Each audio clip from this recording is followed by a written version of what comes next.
కొత్తలపాటండి గంగాపురం తరపు రావాలండి. ఇక్కడ మైసూరులో టికెట్ కాకుండానే టికెట్ తీసుకుని బోటు ప్రయాణం చేసుకోవచ్చు. రావాలండి. శ్రీ గంగా భవాని బోట్ స్పీకర్ ఆనందం ఆహ్లాదకరం అండి. జాతీయ boating, happy boating, safety boating, enjoy boating అండి. ఇక్కడే టికెట్లు ఇస్తున్నాము. గంగాపురం వెళ్ళడానికి భక్త మహాశయులు గమనించాలండి. రావాలండి, రావాలి. శ్రీ గంగా భవాని బోట్ స్పీకర్ ఆనందం. రండి బాబు, రండి. ఇలా కిందికి రండి, కిందికి రండి.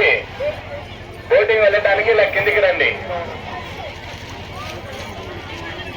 బోటింగ్ వెళ్ళదలిచిన భక్త మహాశయులు ఇలా కిందికి రండి. ఇక్కడే టికెట్ ఇస్తున్నాం కాబట్టి టికెట్ తీసుకుని బోటు ప్రయాణం చేసుకోవచ్చు.